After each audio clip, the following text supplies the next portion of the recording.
Muy buenos días, bienvenidos al primer repaso de la actualidad del día aquí en Negocios Televisión. Arranca la mañana del 7 de julio, San Fermín, aunque los mercados, el mundo y el tablero internacional miran a otros grandes asuntos que sin lugar a dudas están marcando la actualidad y elevando la tensión en torno a esas relaciones diplomáticas que marcan el devenir de los acontecimientos. La mirada arranca a esta hora en China, donde la secretaria del Tesoro estadounidense, Janet Yellen, se encuentra de visita hasta el día 9 con ese objeto de descongelar las relaciones entre las dos principales economías del mundo y tratar de mejorar la relación entre Washington y Pekín.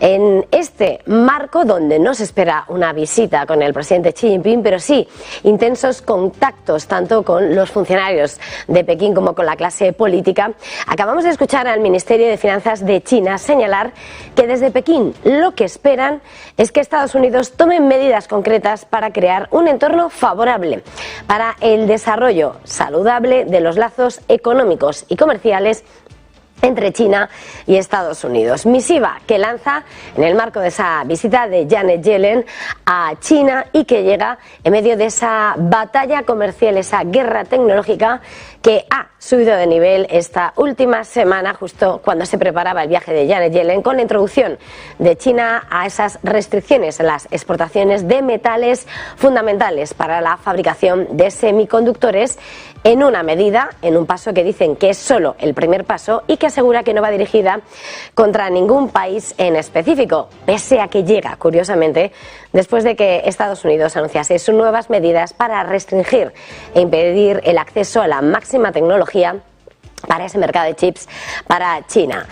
Todo esto en un momento en el que Washington trata de mantener el buen tono de las relaciones con el gobierno de Xi Jinping y mientras la mirada está puesta en lo que podría ser un desacoplamiento económico entre Estados Unidos y China. Sin embargo, si miramos a los datos, las relaciones siguen siendo intensas e importantes entre ambas potencias, de ahí la importancia la trascendencia que va a tener ese viaje de Janet Yellen a China. Según los datos recientes, se constata como la relación comercial es sólida todavía entre Estados Unidos y China, y de hecho se recuperó en 2002 después de varios años, 5 años de agitación provocada por la guerra comercial emprendida por Donald Trump y las interrupciones del coronavirus. Pues bien, el comercio bidireccional alcanzó un récord de 690.000 millones de dólares el año pasado, a medida que fue aumentando la demanda estadounidense de bienes de consumo chinos y mientras crecía la demanda de Beijing, de Pekín, de productos agrícolas y energías estadounidenses. Y por supuesto, mirando al escenario internacional, máxima tensión en torno a las últimas informaciones que alimentan la guerra en Ucrania. Estados Unidos podría anunciar previsiblemente este viernes un nuevo paquete de ayuda militar para Ucrania por valor de 800 millones de dólares. Un paquete que por primera vez incluirá bombas de racimo, o lo que es lo mismo, bombas de fragmentación. Se trata de un tipo de armamento que está prohibido en más de 100 países, ya que son crueles, esparcen bombas en grandes áreas que no tienen por qué explotar al impactar y pueden representar un riesgo a largo plazo para cualquiera que las encuentre, de manera que actúan de manera similar a las minas terrestres. Sin embargo, Estados Unidos y Ucrania no son signatarios de esa prohibición. Y, por cierto, finalmente ese paquete, si aprueba el envío de esas bombas de racimo, tenemos que decir que no sería la primera vez que entrasen en juego en esta guerra que empezaba en febrero del año pasado, porque tanto los ucranianos como los rusos han usado bombas de racimo desde que arrancó precisamente el conflicto. Y con la mirada puesta en esa guerra en Ucrania, importante el tour diplomático, la mini gira en la que se acaba de embarcar el presidente ucraniano Volodymyr Zelensky. Este viernes, de hecho, hace parada y llega a Turquía en su primera visita al país desde que arrancase la guerra. Una visita en la que prevé reunirse con el presidente turco, con Recep Tayyip Erdogan, en un encuentro en el que ambos líderes van a examinar principalmente la evolución del conflicto, pero sobre todo donde se va a hacer especial énfasis es en la prórroga del acuerdo para la exportación de cereales del que forma también Rusia, ese acuerdo del grano del Mar Negro. La visita, que además había sido adelantada por los medios oficiales turcos, será la primera de Zelensky a Turquía desde que Putin emprendió esa operación en Ucrania en febrero del año pasado. Pero sí, hay que decir que Erdogan sí visitó el pasado mes de agosto la capital ucraniana, Kiev, donde coincidió con el secretario general de la ONU, Antonio Guterres. Hay que recordar que Naciones Unidas y Turquía fueron quienes auspiciaron ese acuerdo sobre el acuerdo de cereales del Mar Negro, que expira ahora, una vez que se supere ese 17 de julio, que por parte de Moscú aseguran que no va a haber prórroga porque no responde de manera adecuada a los intereses de Rusia. La guerra en Ucrania, la postura de Zelensky y su tour diplomático es sin lugar a dudas otra de las grandes cuestiones que está alimentando la crónica geopolítica en las últimas horas. Y es que ese tour se lleva a cabo justo en plena antesala de que la próxima semana se celebre esa cumbre de la OTAN en Lituania, y precisamente en ese tiempo de descuento Zelensky está visitando distintas capitales de Europa del Este, miembros de la alianza, mientras trabaja en esos apoyos para que Ucrania alcance el apoyo de los socios de la alianza, de los aliados, para la próxima integración del país en la OTAN, aunque sea al final del conflicto. Zelensky ha estado en la República Checa, que es un aliado incondicional, para conversar con su homólogo Petr Pavel, y con él ha analizado el apoyo a la defensa de Kiev y la integración tanto en la Unión Europea como en la OTAN. Pero no ha sido la única parada, también ha estado en Bulgaria, donde el nuevo gobierno de la nación balcánica ha elevado su apoyo a su esfuerzo bélico, y también en el periplo Zelensky ha situado la capital eslovaca. Todo esto, por supuesto, como los grandes asuntos que marcan la crónica geopolítica y que mueven a las piezas del tablero internacional. Unas piezas internacionales que, sin lugar a dudas, miran a lo que es la política económica y el devenir de los acontecimientos económicos. Hoy también día clave en el mercado, a la espera de los datos macroeconómicos que se van a conocer. Hoy informe de empleo de Estados Unidos del mes de junio. Va a ser definitivo y va a ser clave. Además, después de una jornada que viene precedida por ese sorprendente dato de las nóminas privadas de ADP, que rozaban las 500.000, en concreto con 497.000 empleos, la creación que arrojaba el informe ADP de empleo muy por encima de los 228.000 que pronosticaba el consenso, y que supone una fuerte aceleración desde lo que eran los pronósticos que se tenían. Según esa consultora de empleo privado, ADP, la creación de empleo ha aumentado en junio, liderada por los servicios orientados al consumidor, y en la radiografía se ve ocio, hostelería, comercio y transporte, como los servicios de educación y salud, mostrando fuertes crecimientos. Aún así, se señala esa fragmentación dentro del mercado laboral, con caídas en manufactura, en información y en finanzas. Eran datos, ese dato previo al informe de empleo de la jornada de hoy, que además convivía con esos datos también de PMI de servicios, y que hacía que el mercado de bonos lo cotizase con un bono a 2 años disparado, alcanzando su rentabilidad máximos de 2007 y la rentabilidad del Treasury a 10 años en el 4%. La Reserva Federal, sin lugar a dudas, va a tener muy pendiente esa fortaleza del mercado laboral, y así lo recogían, de hecho, el miércoles por la noche lo conocíamos, esas actas de la Reserva Federal, haciendo repaso de lo que dio de sí ese encuentro del mes de junio de los de Powell.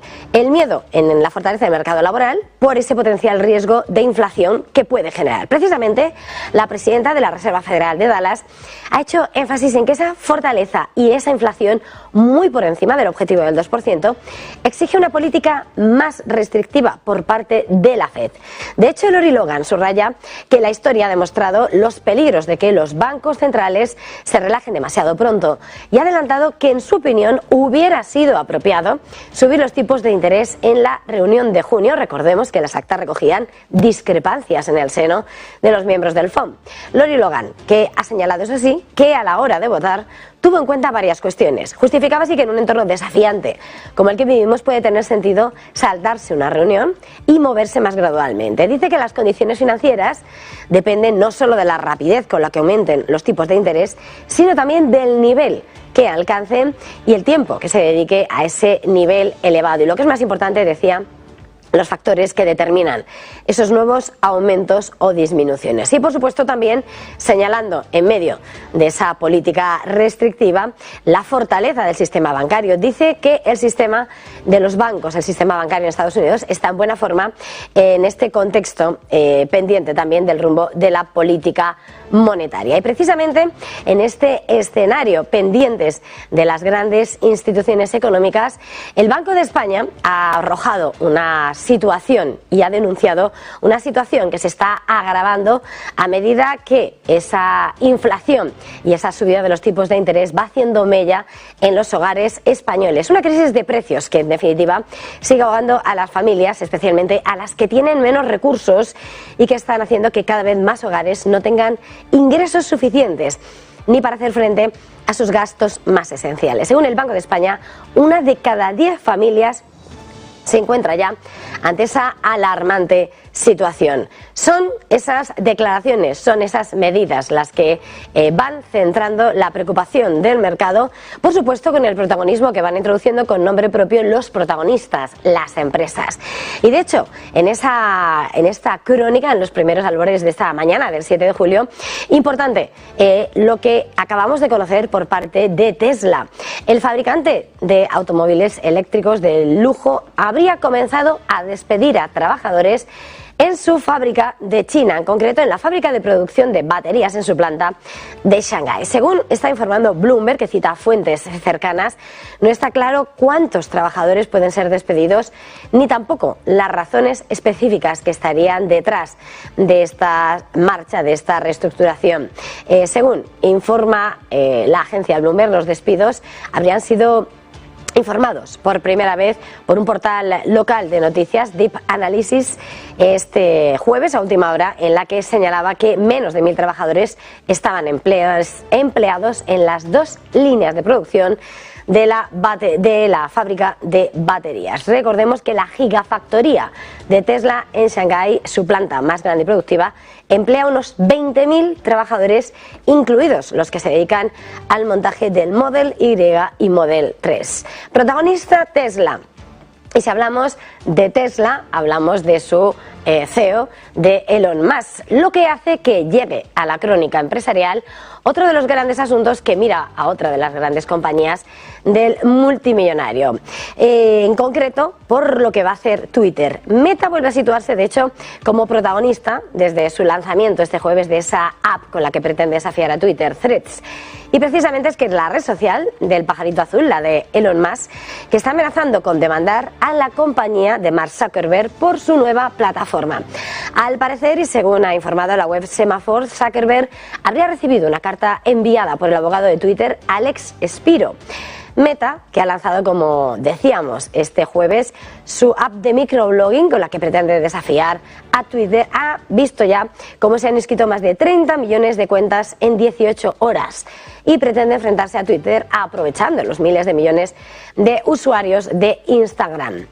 Pues bien, en este contexto, el abogado de la red social de Elon Musk acusa a Meta, en esa misiva que ha enviado, de contratar a antiguos empleados de Twitter que tenían y siguen teniendo acceso a información confidencial, a secretos comerciales de Twitter y a otra información altamente confidencial. Añade la misiva que Twitter tiene la intención de hacer cumplir estrictamente sus derechos de propiedad intelectual y exige que Meta tome medidas inmediatas para dejar de utilizar cualquier secreto comercial de Twitter u otra información altamente confidencial. Todo esto, por supuesto, mientras los mercados están preparándose para la última jornada de negociación de la semana y en la que estamos viendo cómo se promete signo dudoso y signo mixto futuros del DAX que anticipan avances moderados en el arranque de este viernes del 7 de julio y en el que vemos cómo por parte de los índices bursátiles americanos los futuros prometen una apertura en negativo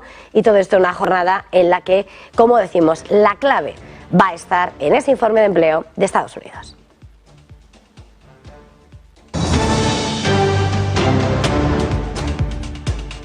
7:14 de la mañana y avanzamos en este repaso a la actualidad del día aquí en Negocios Televisión, con la mirada puesta, por supuesto, en los grandes asuntos que marcan la actualidad de la geopolítica. La mirada está puesta hasta ahora en China, donde la secretaria del Tesoro estadounidense Janet Yellen se encuentra de visita oficial, con ese objetivo de tratar de mejorar las relaciones entre Washington y Pekín y descongelar y deshacer los malentendidos que se han producido en los últimos meses. Una tensión que trata de relajarse, aunque hay pocas expectativas sobre que se puedan alcanzar grandes resultados en este encuentro. Janet Yellen, que no va a ser recibido por Xi Jinping, sí va a mantener intensas reuniones tanto con miembros del gobierno de Pekín como con altos funcionarios. Y en este contexto hemos escuchado al Ministerio de Finanzas de China señalar que lo que están esperando es que Estados Unidos, que la administración Biden, tome medidas concretas para crear un entorno favorable para un desarrollo saludable de los lazos económicos y comerciales entre China y Estados Unidos. No en vano, cuando además se está hablando o analizando ese posible desacoplamiento económico entre Estados Unidos y China, destacan los datos recientes que muestran cómo la relación comercial sigue siendo fundamentalmente sólida y se recuperó el año pasado, en 2022, tras 5 años de agitación provocada por la política del expresidente Donald Trump y de las interrupciones de esa política anti-COVID que dejaba a China con 3 años de aislamiento autoimpuesto. Pues bien,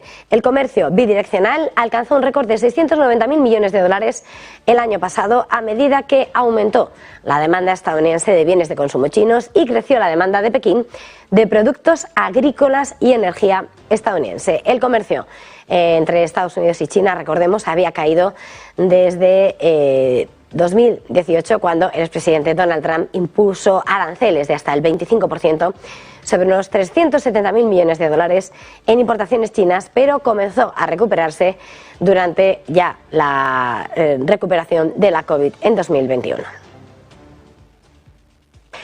Y máxima atención en torno a las últimas informaciones que giran en torno a la guerra en Ucrania. Estados Unidos va a anunciar previsiblemente este viernes un nuevo paquete de ayuda militar para Ucrania por valor de 800 millones de dólares. Un paquete que por primera vez va a incluir bombas de racimo, o lo que es lo mismo, bombas de fragmentación. Se trata de un armamento que está prohibido en más de 100 países, no así, ni en Estados Unidos ni en Ucrania, ya que son crueles. Esparcen las bombas en grandes áreas que pueden no explotar en el momento del impacto y pueden representar un riesgo a largo plazo para cualquiera que las encuentre, de manera similar a lo que hacen las minas terrestres. Sin embargo, en este sentido hay que señalar que pese a que Estados Unidos apruebe el envío de esas bombas de racimo en este paquete que se espera aprobar este viernes, no sería la primera vez que entrasen en escena en este conflicto, ya que tanto los ucranianos como los rusos han usado bombas de racimo desde que arrancó el conflicto, según han ido analizando los expertos. El presidente de Ucrania, Volodymyr Zelensky, viaja este viernes a Turquía por primera vez desde que arrancase la guerra. Una visita en la que prevé reunirse con el presidente turco, con Recep Tayyip Erdogan, en un encuentro en el que ambos líderes examinarán principalmente la evolución del conflicto y la prórroga del acuerdo de cereales del Mar Negro, del que forma parte también Rusia y que de hecho el gobierno de Moscú ha puesto ya fecha de vencimiento una vez que el 17 de julio venza ese acuerdo por considerar que no es adecuado a las necesidades de Rusia. La visita de Zelensky a Turquía, y que había sido adelantada por los medios oficiales turcos, será la primera de Zelensky a Turquía desde que el presidente ruso Vladimir Putin emprendió la guerra en el país. Erdogan, en cambio, sí visitó Kiev, la capital ucraniana, el pasado mes de agosto, donde coincidió con el secretario general de la ONU, Antonio Guterres. Recordemos que el acuerdo de cereales del Mar Negro se adoptó tras el auspicio de Naciones Unidas y Turquía.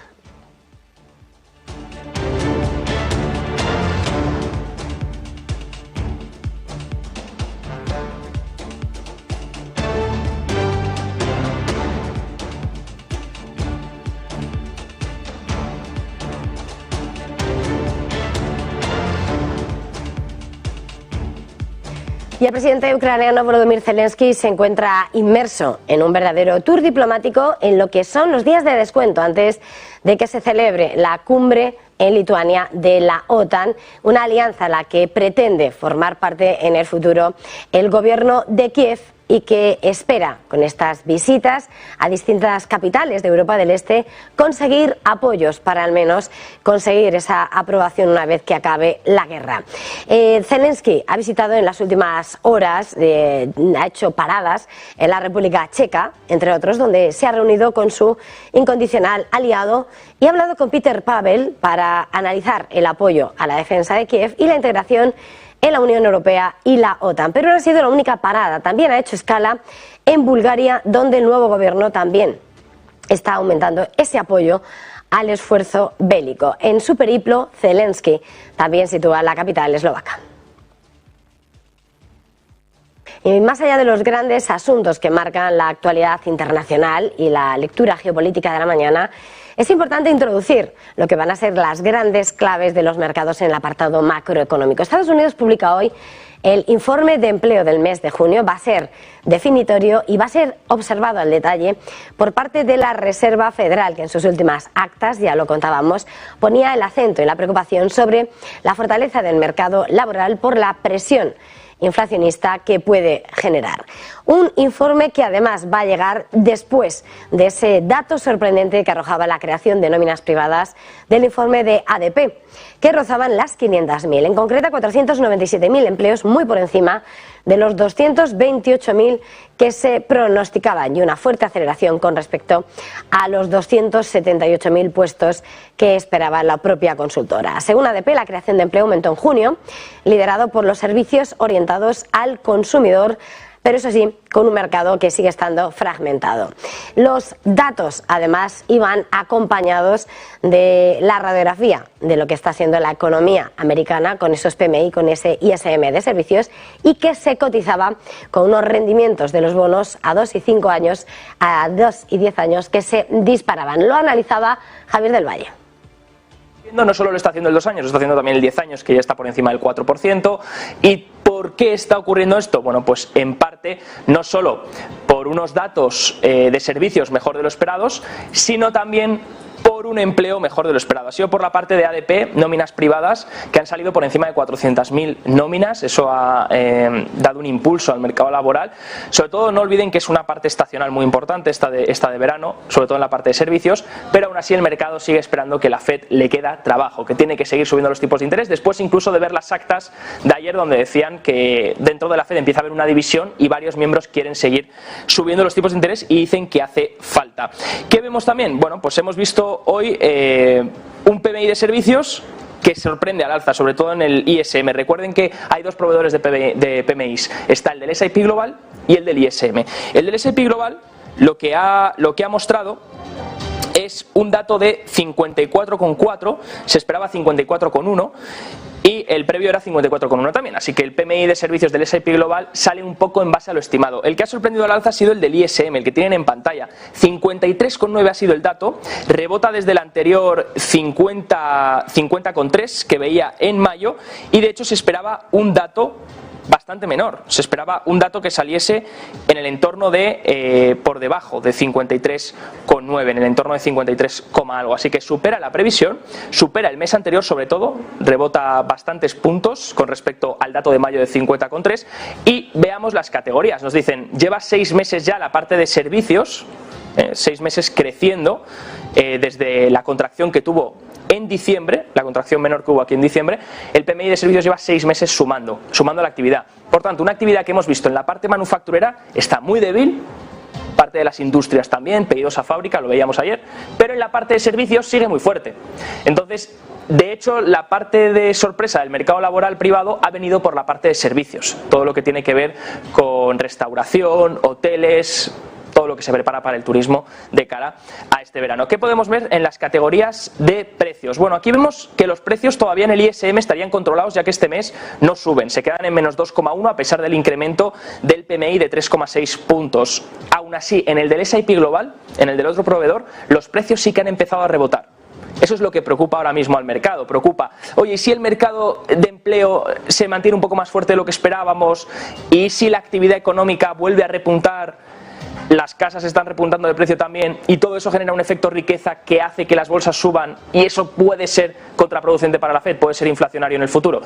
De ahí que los intereses estén incrementando, de ahí que el 10 años esté por encima del 4%, de ahí que el 2 años esté por encima del 5%, independientemente de que la Fed haya pausado o no. Le da igual al mercado de renta fija. Están subiendo los tipos de interés, el propio mercado esperando que la Fed tenga que hacer lo mismo. Pues pendientes, por tanto, de lo que dé de sí el informe de empleo de este viernes, que va a ser determinante y va a ser clave. Todo esto, por supuesto, en una jornada, decía Javier del Valle, la Reserva Federal va a vigilar muy de cerca esos movimientos del mercado laboral y esa fortaleza.